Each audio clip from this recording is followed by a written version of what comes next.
Hello hello नमस्कार बच्चों। देखिए आज अपन कल वाला चैप्टर बाकी का बच्चा आगे से पढ़ेंगे। जो मेवाड़ का इतिहास पढ़ रहे थे, अलग अलग राज्यों से पढ़ रहे थे, उनमें आज है महाराणा मोकल। तो देखिए महाराणा मोकल का शासनकाल है 1421 से 1433 ईस्वी। तो मोकल महाराणा लाखा व हंसाबाई का पुत्र था। 1421 ईस्वी में जब मोगल शासक बना तो अल्पायु का होने के कारण चुंडा ने उसके संरक्षक के रूप में कार्य किया। पर जब चुंडा को लगा कि मोकल की माता हंसाबाई उस पर संदेह करती है तो वह मेवाड़ छोड़कर मांडू चला गया और 1433 ईस्वी में मोकल की जिलवाड़ा में चाचा व मेरा ने महपा पंवार के साथ मिलकर हत्या कर दी। तो हत्या तो होनी थी क्योंकि मोकल ने भी तो चुंडा के साथ है विश्वासघात किया था। आगे देखिए मोकल के बाद कौन बनता है, महाराणा कुंभा। महाराणा कुंभा का शासनकाल है 1433 से 1468 ईस्वी। मोकल के बाद उसका पुत्र महाराणा कुंभा 1433 ईस्वी मेवाड़ का शासक बना। राठौड़ों का मेवाड़ पर प्रभाव समाप्त कर उसने मेवाड़ी सामंतों का विश्वास अर्जित किया। कुंभा ने चित्तौड़ व कुंभलगढ़ को अपनी शक्ति का केंद्र बनाया। 1437 ईस्वी में सारंगपुर के युद्ध में मालवा के शासक महमूद खिलजी को परास्त कर बंदी बना लिया। इस विजय के उपलक्ष्य में कुंभा ने कीर्ति स्तंभ का निर्माण करवाया। नागौर के उत्तराधिकार को लेकर मेवाड़ व गुजरात में युद्ध हुआ, जिसमें गुजरात की पराजय हुई और 1453 ईस्वी में कुंभा ने मारवाड़ से मंडोर छीन लिया, परंतु बाद में संधि कर अपने पुत्र रायमल का विवाह मारवाड़ की राजकुमारी से कर दिया।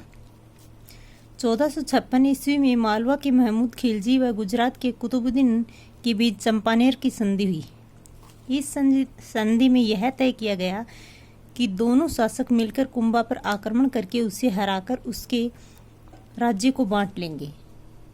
इन 1457-58 ईस्वी में गुजरात व मालवा के शासकों ने मेवाड़ पर आक्रमण किया, मगर कुंभा की कूटनीति से दोनों शासकों में मतभेद पैदा होने के कारण वे विशेष सफलता प्राप्त नहीं कर सके।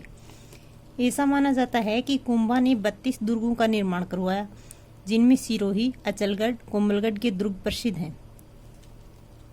कविराज श्यामलदास भी कुंभा को मेवाड़ के 84 में से 32 दुर्गों का निर्माता बताते हैं। कुंभलगढ़ का दुर्ग अपनी विशेष भौगोलिक स्थिति एवं बनावट के कारण प्रसिद्ध है। इसका शिल्पी मंडन था।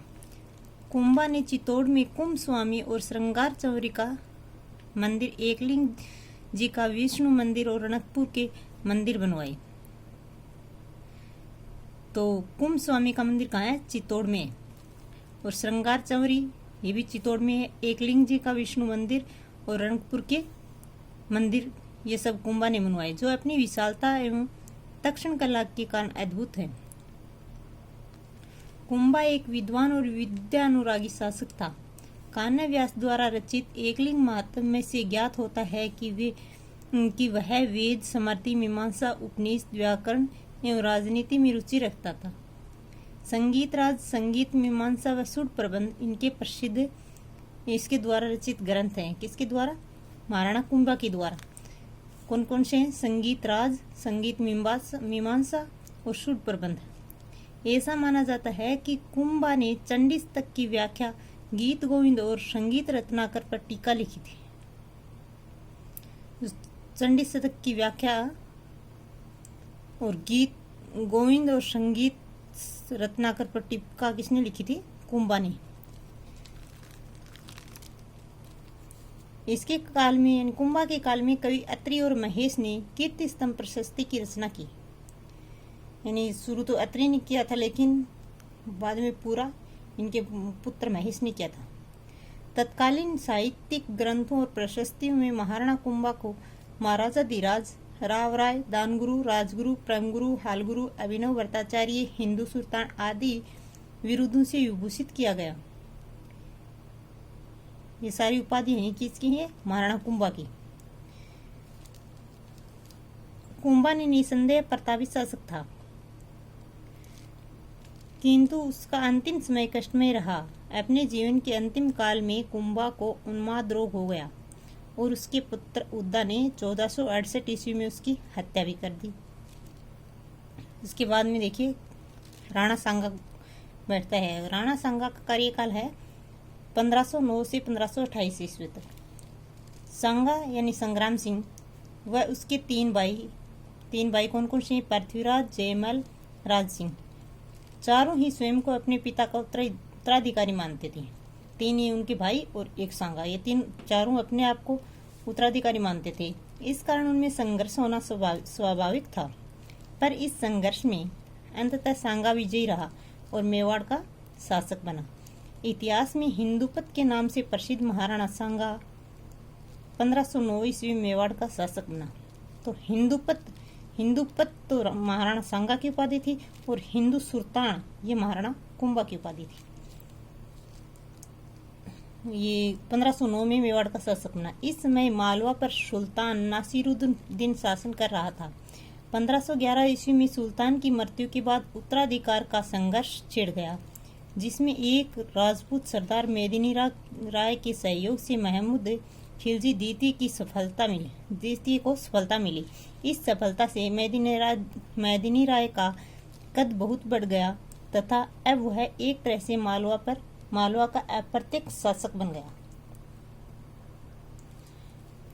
आगे देखिए, अप्रत्यक्ष शासक बन गया। अंततः मालवा के अमीरों ने गुजरात की सहायता से मेदिनी राय को इस स्थिति से हटा दिया। मेदिनी राय राणा सांगा की शरण में चला गया, जिससे मालवा एवं मेवाड़ में युद्ध हुआ। मालवा का सुल्तान महमूद खिलजी द्वितीय पराजित हुआ और राणा द्वारा बंदी बना लिया गया। आगे देखिए, ईडर के उत्तराधिकार का प्रश्न। नागौर पर अपना प्रभाव स्थापित करने का प्रयास व मालवा को सहयोग आदि ऐसे मसले थे जिनको लेकर सांगा गुजरात के सुल्तान मुजफ्फर के बीच संघर्ष हुआ, पर अंतिम रूप से सफलता किसी पक्ष को न मिली। 1517 ईस्वी में महाराणा सांगा ने खातौली, जो कि वर्तमान में कोटा में है, खातौली के युद्ध में दिल्ली के सुल्तान इब्राहिम लोदी को परास्त किया। इसके बाद राणा की सेना ने बाड़ी यानी धौलपुर के युद्ध में भी इब्राहिम लोदी की सेना को परास्त किया। इससे राणा की प्रतिष्ठा बढ़ गई और राणा सांगा उत्तर भारत का शक्तिशाली शासक बन गया। 1526 ईस्वी में बाबर ने पानीपत के युद्ध में इब्राहिम लोदी को परास्त कर आगरा पर अधिकार कर लिया।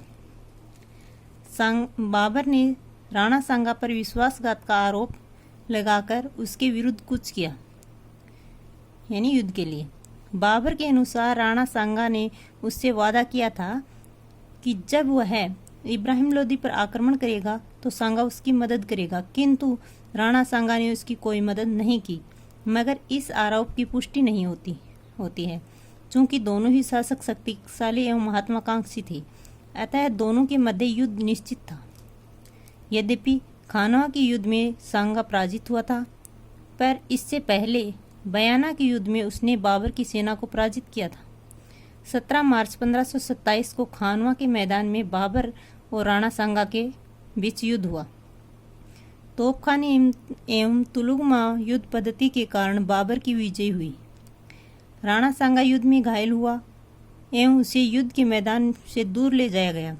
जब राणा सांगा ने अपनी पराजय का बदला लिए बिना चित्तौड़ लौटने से इनकार कर दिया, तब उसके सामंतों ने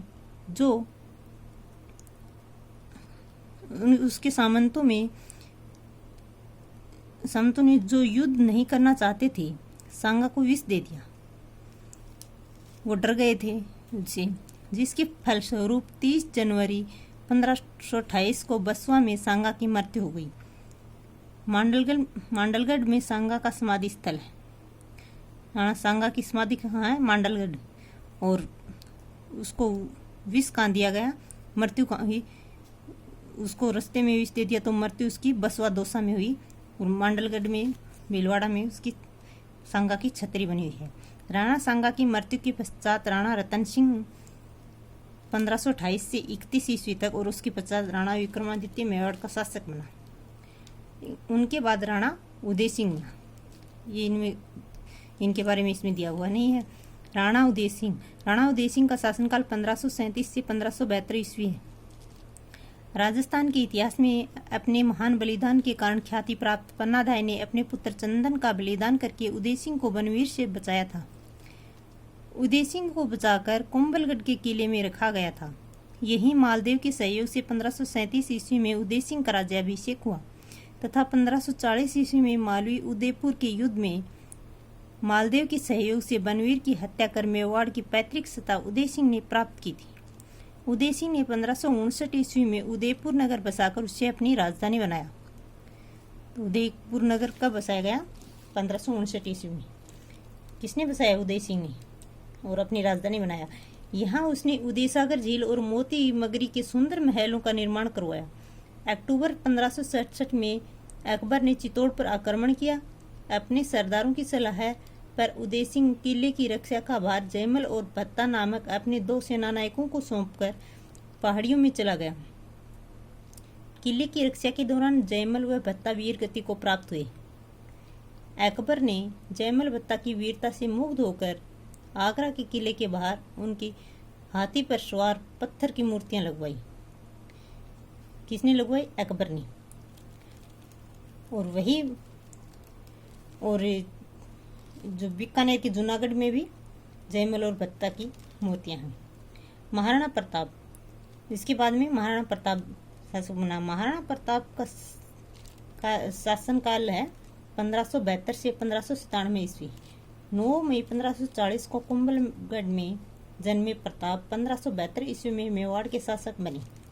महाराणा उदय सिंह ने जगमाल को अपना उत्तराधिकारी बनाया था, मगर सरदारों ने उसे स्वीकार नहीं किया। प्रताप को गद्दी पर बैठा दिया। इस पर दिल्ली पर मुगल बादशाह अकबर का शासन था। प्रताप के सामने 2 मार्ग थे। कौन कौन से? एक तो वह अकबर की दीनता स्वीकार कर सुविधापूर्ण जीवन बिताए या अपना स्वतंत्र अस्तित्व और अपने देश की प्रतिष्ठा बनाए रखे। दूसरा विकल्प प्रताप ने दूसरा विकल्प चुना।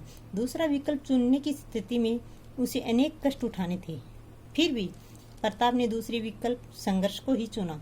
इस संघर्ष की तैयारी में उसने सबसे पहले मेवाड़ को संगठित करने का बीड़ा उठाया।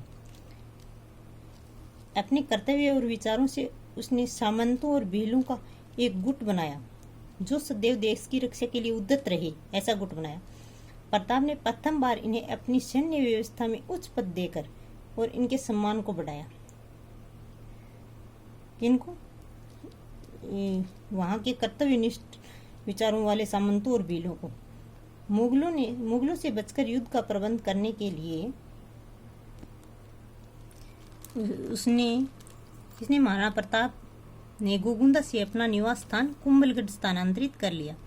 अकबर किसी भी तरह से मेवाड़ को अपने अधीन करना चाहता था, अतः उसने समझौते के प्रयास की। 1572 ईस्वी से 1576 ईस्वी के मध्य उसने 4 शिष्टमंडल भेजे प्रताप के पास। किसने? अकबर ने।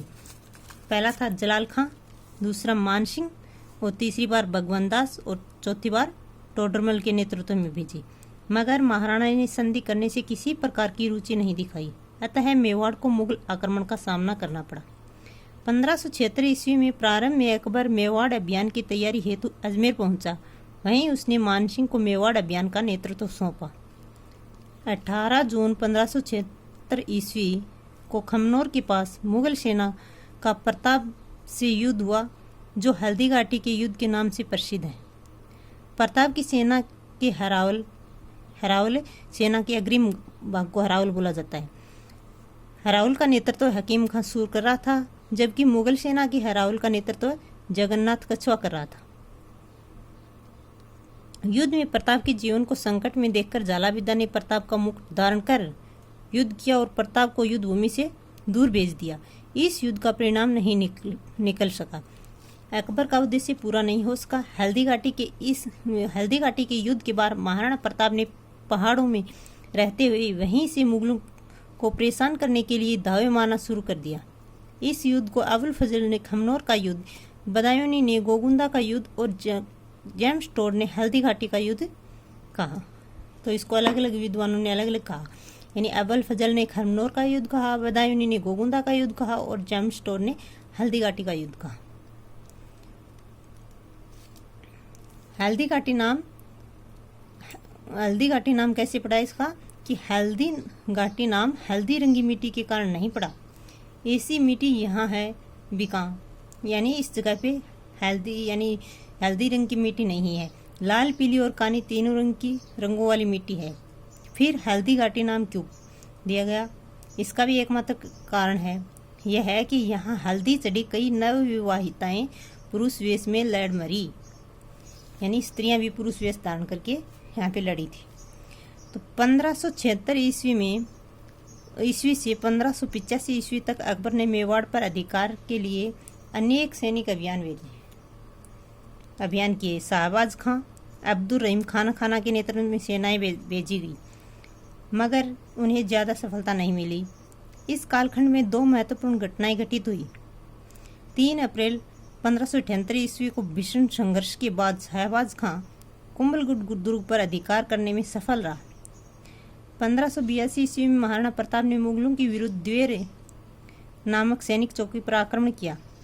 महाराणा के पुत्र अमर सिंह ने इस चौकी पर तैनात मुगल सूबेदार शेरिमा सुल्तान खां को एक ही वार में परलोक पहुंचा दिया।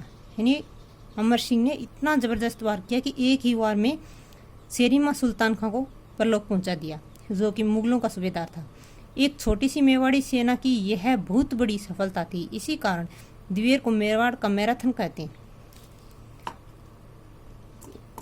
आगे देखिए, 1585 ईस्वी के बाद अकबर मेवाड़ की तरफ कोई अभियान नहीं भेज सका। 1585 से 1597 ईस्वी के बीच प्रताप ने चित्तौड़ एवं मांडलगढ़ को छोड़कर शेष राज्य पर पुनः अधिकार कर लिया। चावंड को अपनी राजधानी बनाया और राज्य में सुव्यवस्था स्थापित थी।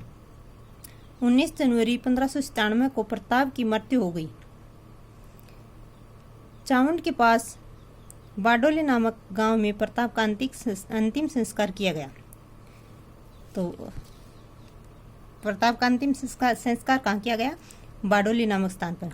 प्रताप के संबंध में कर्नल जेम्स स्टोर लिखते हैं कि आल्प्स पर्वत के समान अरावली में कोई भी ऐसी घाटी नहीं है जो प्रताप ने किसी न किसी वीर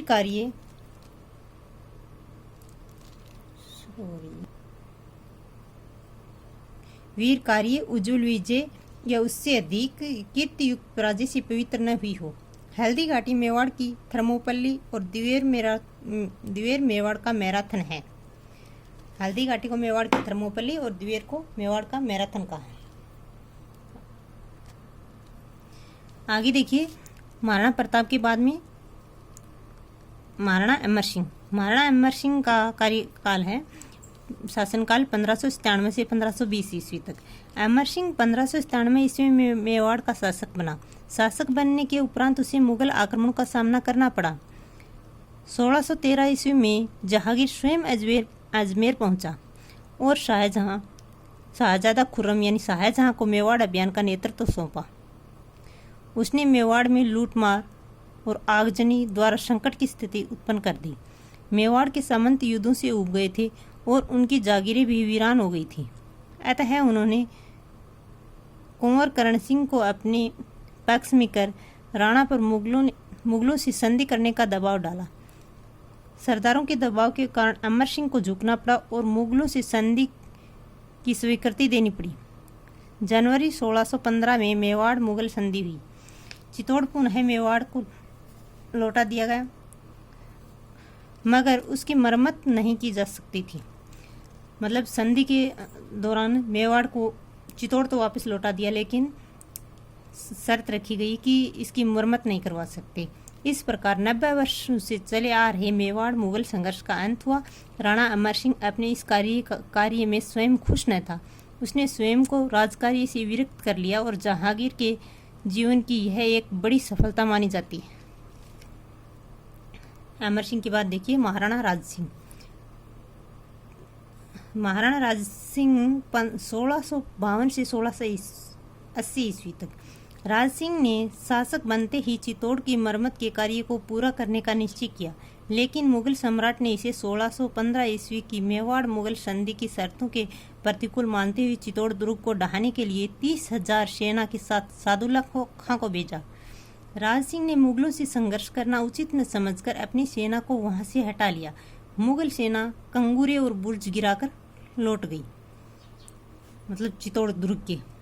1658 ईस्वी में मुगल शाहजादों ने उत्तराधिकार का युद्ध छिड़ा, मगर महाराणा किसी भी पक्ष का समर्थन नहीं करना चाहता था, अतः महाराणा टालमटोल करता रहा। जब औरंगजेब दिल्ली का शासक बना तो प्रारंभ में तो उसके संबंध राज सिंह से अच्छे रहे। औरंगजेब ने उसे 6,000 जात एवं स्वार का मनसब भी प्रदान किया, किंतु किशनगढ़ की राजकुमारी चारुमती, जिसका विवाह औरंगजेब से होने वाला था, उससे विवाह करके राज सिंह ने 1669 ईस्वी में औरंगजेब को अप्रसन्न कर दिया। अप्रसन्न तो होना ही था, जो कि विवाह होना औरंगजेब से था, और कर लिया राज सिंह ने। तो इसके बाद 1679 ईस्वी में औरंगजेब द्वारा जजिया कर लगाने का राज सिंह ने विरोध किया। मुगल मारवाड़ संघर्ष छिड़ने पर महाराजा राज सिंह ने राठौड़ों का साथ दिया। 1680 ईस्वी में राज सिंह की मृत्यु हो गई। अकाल प्रबंधन के उद्देश्य से राज सिंह ने गोमती नदी के पानी को रोककर राजसमंद जेल का निर्माण करवाया तथा इस जेल के ऊपरी किनारे पर नौचौकी नामक स्थान पर राज सिंह प्रशस्ति नामक शिलालेख लगवाया। संस्कृत भाषा में लिखित राज सिंह प्रशस्ति शिलालेख की रचना रणछोड़ भट्ट द्वारा की गई। शिलालेख तो राज सिंह ने लगवाया, लेकिन इस शिलालेख की रचना रणछोड़ भट्ट द्वारा की गई। यह प्रशस्ति 25 काले संगमरमर की शिलाओं पर खुदी हुई है। इसे संसार का सबसे बड़ा शिलालेख माना जाता है। संसार का सबसे बड़ा शिलालेख राज सिंह प्रशस्ति को माना जाता है। तो आज के लिए इतना ही, फिर आगे हम पढ़ेंगे मारवाड़ का राठौड़ वंश इस वंश के प्रतापी शासक। आज तक हमने मेवाड़ के प्रतापी शासक पढ़े हैं। तो आज के लिए इतना ही, लेकिन बच्चों लाइक शेयर एंड सब्सक्राइब जरूर करना। जो कक्षा 10 के बच्चे जो अभी कक्षा 10 में हुए हैं, उनके पास ये वीडियो ज़रूर शेयर करना, ताकि बच्चे इस बहाने से तो थोड़े थोड़े पढ़ाई से जुड़ते रहें और मेरे भी कुछ मतलब वीडियो व्यूज़ हो जाएं और सब्सक्राइब बढ़ें। प्लीज़, आपके पैसे नहीं लगते हैं, आपको तो एक खाली सब्सक्राइब ही करना है। तो प्लीज़ आपसे नम्र निवेदन है कि आप लाइक एंड सब्सक्राइब ज़रूर करें और कक्षा 10 के बच्चों तक ज़रूर पहुँचाएं। थैंक यू, धन्यवाद। आपने इतना सुना इसके लिए, थैंक यू।